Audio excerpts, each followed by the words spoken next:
ഗുരുവായൂർ നമുക്ക് എല്ലാവർക്കും പ്രിയപ്പെട്ടതാണ്. പക്ഷെ അവിടുന്ന് നമുക്ക് മനസ്സിൽ തങ്ങി നിൽക്കൂലേ ചില കാര്യങ്ങള്. അവിടെ മൊത്തം നമ്മുടെ മനസ്സിൽ തങ്ങി നിൽക്കും. പക്ഷെ എനിക്ക് അവിടുന്ന് പോന്ന് കഴിഞ്ഞപ്പോഴും ബസ്സിൽ പോരുമ്പോഴും വീട്ടിലെത്തിയിട്ട് പറയാനുള്ളത്, എനിക്കും എന്റെ കുട്ടിക്കും മൂക്കും പറയാനുള്ള ഒരു കാര്യം, അവിടുത്തെ ആ ഒരു മോരുകറി കേട്ടോ, അടിപൊളി ടേസ്റ്റ് ആട്ടോ. ആ ഒരു കറി മതി നമുക്ക് ചോറുണ്ടായി, വേറെ ഒന്നും വേണ്ട. എനിക്കത് നല്ലോണം ഇഷ്ടമായി, നല്ലോണം ഇഷ്ടമായി. അപ്പൊ ഞാൻ തീരുമാനിച്ചതാണ് എന്ത്, എനിക്ക് ഈ ഒരു കറി വെക്കണം എന്നുണ്ട്. അതിന് ഭാഗ്യത്തിന് എന്റെ വീട്ടിൽ തന്നെ ഒരു മത്തനുണ്ടായി. ആ ഗുരുവായൂരപ്പന്റെ ആ കറി ഉണ്ടാക്കാൻ വേണ്ടിയിട്ട് എനിക്കായിട്ട് ഉണ്ടായ പോലെ എനിക്ക് തോന്നിയത്. അപ്പൊ ഞാന് ഇന്ന് ആ ഒരു മത്തൻ കറി അങ്കലാടി കൊണ്ടാക്കണം. മോന് നല്ല അലമ്പാണ്, മോന് സുഖല്ല, ചെറുതായിട്ടൊരു അലർജി ഉണ്ട്. അപ്പൊ ഇവിടെ ഇങ്ങനെ കുറുമ്പാണ് നിൽക്കുകയാണ്. അപ്പൊ ആ ഒരു മത്തൻ കറിയാണ് ഞാൻ ഉണ്ടാക്കാൻ പോകുന്നത്. എത്രത്തോളം ഉഷാറാവും എന്നറിയില്ല. എന്തായാലും നമ്മൾ ഉണ്ടാക്കുന്നത് ആ ഗുരുവായൂർ ഭഗവാന്റെ ആ ഒരു പ്രസാദത്തിന്റെ അത്ര വരൂലല്ലോ. അപ്പൊ നമുക്ക് കഴിയുന്ന രീതിയിൽ ആ ഒരു ടേസ്റ്റ് ഒക്കെ വെച്ച് ഞാനൊന്ന് ട്രൈ ചെയ്ത് നോക്കുകയാണ്. ഭഗവാനെ കാക്കണം. അങ്ങനെ നമ്മളെ മത്തനൊക്കെ ഇങ്ങനെ കഷ്ണാക്കി എടുത്തിട്ടുണ്ട് കേട്ടോ. വലിയ മത്തനെയൊന്നും, അതുകൊണ്ട് ഇപ്പൊ ഇത് വെക്കുന്നത് 3ാമത്തെ കറിയാണ് കേട്ടോ. അപ്പോ ബാക്കി ഇനി കാണാം. അല്ല ഫസ്റ്റ് ഇട്ട് പറയേ.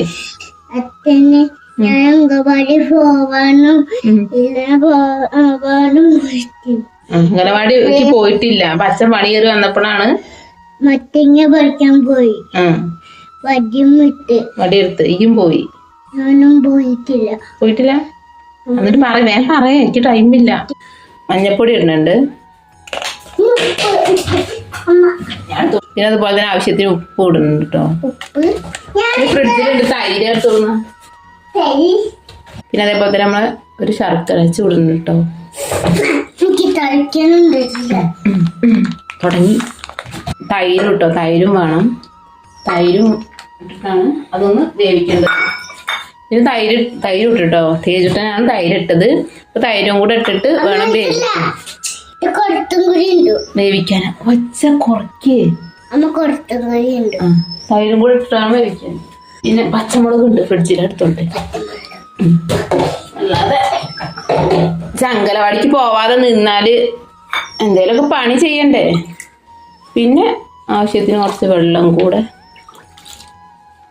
ഒഴിച്ചിട്ടുണ്ട് കേട്ടോ ഇത് വേവിക്കാൻ. ഞാൻ വേഗം ആവാൻ വേണ്ടിയിട്ടേ കുക്കറിലാണ് വെക്കുന്നത്.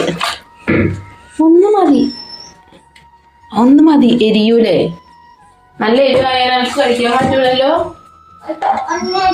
ഒന്നിടണുള്ളൂ കേട്ടോ, കാരണം മക്കൾക്ക് കഴിക്കാൻ ഭഗവാനെ എരിയത് ഉണ്ട്. ഇപ്പൊ നമ്മളെ തേജിട്ടിനാണ് മുളക് ഇടുന്നത്. തേജിട്ട മുളക് ഇട്ടു. പണിക്കാർ കയറിയാലേ നമ്മളെ പണി നീങ്ങൂല, അങ്ങനെ ഒരു കാര്യമുണ്ട്. അപ്പൊ ഞാന് നമ്മളെ മത്തങ്ങ കുക്കറിലാക്കി വെച്ചിട്ടുണ്ട് കേട്ടോ. ഒരു വിസിൽ മതി കേട്ടോ, ഒരു വിസിൽ കൊണ്ട് വേവട്ടെ. അപ്പൊ അതിന് നമുക്ക് അതിലേക്കുള്ള അരപ്പൊക്കെ റെഡിയാണ്. അപ്പം നമ്മുടെ മോരുകറിക്കുള്ള തേങ്ങയൊക്കെ ഞാൻ ചിരവി വെച്ചിട്ടുണ്ട്. അപ്പം അങ്ങനെ ഒരു തേങ്ങേൻ്റെ ഒരു മുറി, ഒരു കഷ്ണം ഒരു മുറി തേങ്ങയും, പിന്നെ അതുപോലെ നല്ല ജീരകവും, പിന്നെ അതുപോലെ തന്നെ ഒരു 2-4 മണി കടുക്, നമ്മളെ കുരുമുളക് കൂട്ടോ. ഇത്രയും സാധനങ്ങൾ എടുത്തിട്ടുള്ളൂ. ഞാൻ പലരും പല രീതിയിലാവും, ഞാൻ ഈ ഒരു രീതിയാണ് ട്രൈ ചെയ്യുന്നത്. അപ്പോൾ ഇതൊക്കെ നമ്മൾ ചാറിക്കിടുക. ഇതിനൊപ്പം ഞാൻ കുറച്ച് ഉലുവ പൊടിച്ചത് ഇടുന്നുണ്ട് കേട്ടോ. അത് ഞാൻ മറന്നേന്നു. അപ്പം ഞാൻ മത്തം വെന്ത ശേഷം ഒന്ന് ചേർത്ത് കൊടുക്കുകയാണ്.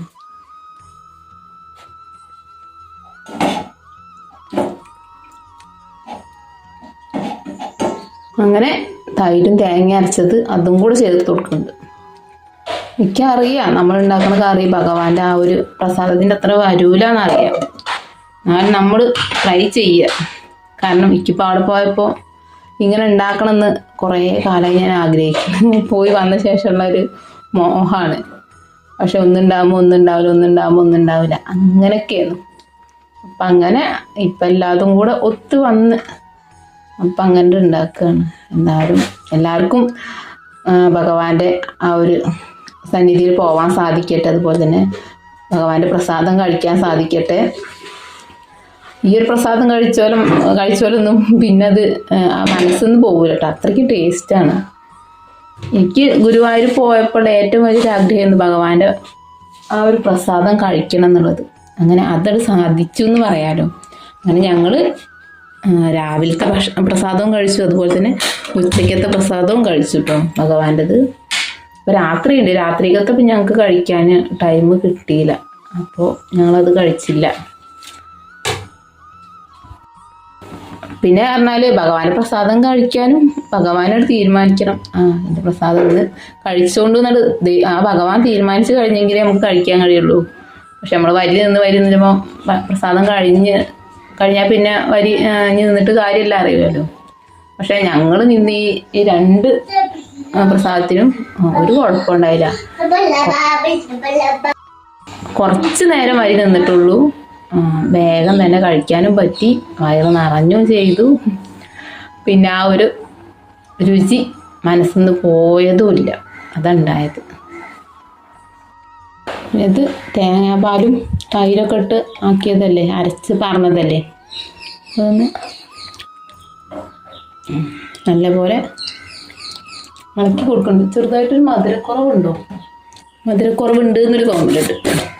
എരിവുണ്ടല്ലോ ഭഗവാനെ, എരി കുറച്ച് കൂടി. ഉപ്പ മതി. നമുക്ക് ചെറിയൊരു ശർക്കര പൊട്ടും കൂടെ ഇടാം. എനിക്ക് ആ ഒരു കറിയിൽ ഫീൽ ചെയ്തത് ആ ഒരു മധുരമാണ് കേട്ടോ, നല്ലൊരു മധുരം ഉണ്ടായിരുന്നു കറിക്ക്. അപ്പം അത് ഒരു തിരി കൂടെ ഇട്ട് കൊടുക്കുന്നുണ്ട്. അത് നിങ്ങളുടെ ഇഷ്ടത്തിനനുസരിച്ച് ചെയ്തുകൊണ്ട് കേട്ടോ. എനിക്ക് ഒരു ചെറിയൊരു മധുരത്തോടുള്ള ആ ഒരു കറിയാണ് ഇഷ്ടം. അപ്പോൾ ആ ശർക്കരയും കൂടെ ഒന്ന് ഇട്ടിട്ടുണ്ട്. അതിക്ക് കുളി കഴിഞ്ഞോ?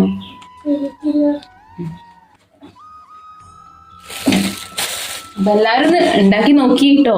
ഭഗവാൻ എനിക്ക് ഇങ്ങനെ ഒരു അവസരം ഭഗവാൻ തന്നല്ലോ ഉണ്ടാക്കാനുള്ളത്. സത്യമായിട്ട് അതിന് വേണ്ടിയിട്ട് ഒരു മത്തങ്ങ മാത്രം വീട്ടിലുണ്ടായി. വള്ളിയൊക്കെ നല്ല ഉഷാറിൽ പോയിന്. പക്ഷെ ഞാൻ പറഞ്ഞില്ലേ, ഒറ്റൊരു മത്തങ്ങ, അതോ നല്ല വലിയത് കേട്ടോ, ചെറുതൊന്നല്ല. അത് പിന്നെ ഞാൻ ഞങ്ങളെ ഏട്ടൻ്റെ വീട്ടിലേക്കും കൊടുത്തു ഒരു കഷ്ണം. പിന്നെ ഒരു പ്രാവശ്യം വെച്ചു. ഇപ്പോൾ അത് മൂന്നാമത്തതാണ് കേട്ടോ, മൂന്നാമത്തെ കഷ്ണമാണ്. ഇനിയിപ്പോൾ 2 ദിവസം കൂടെ വെക്കാനുണ്ടാവും.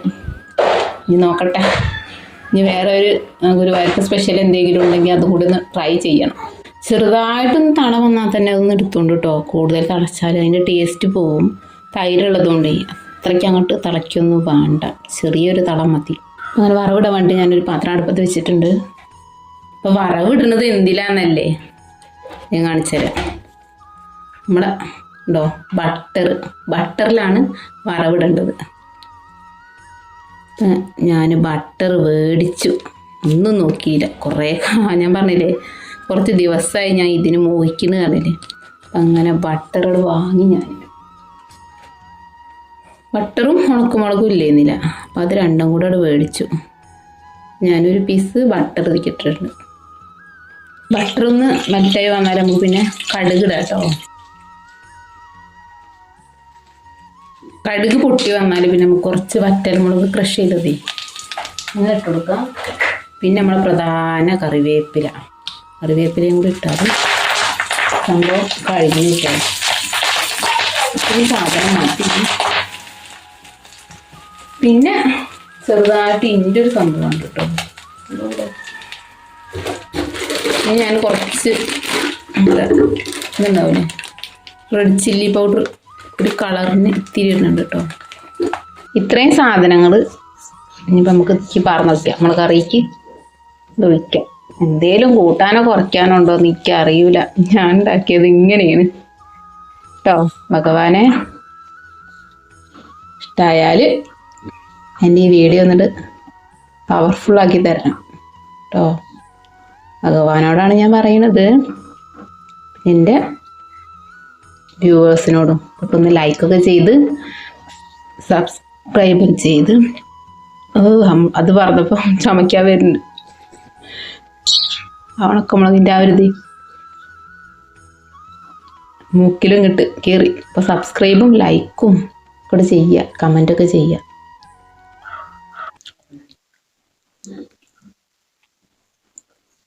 കൊള്ളാം, സൂപ്പറായിട്ടോ, സംഭവം സൂപ്പറാണല്ലോ. പക്ഷേ ഭഗവാൻ ചേർക്കണ ആ ഒരു സംഭവം എല്ലാവരെയും മിസ്സാവുണ്ടാവും. ഇത് ഭഗവാന് മാത്രം ചേർക്കാൻ പറ്റുന്ന സ്പെഷ്യലായിട്ടുള്ള സംഭവം. അപ്പം ഇങ്ങനെ എൻ്റെ മത്തൻ മോര് കറി ഇവിടെ റെഡി ആയിട്ടോ. ഞാൻ ആദ്യമായിട്ട് കേട്ടോ മത്തനിൽ മോര് ഒഴിച്ച് വെക്കാൻ പറ്റുമെന്ന് അറിയണത് തന്നെ. ഇതിക്ക് വലിയൊരു ഇതാണ്.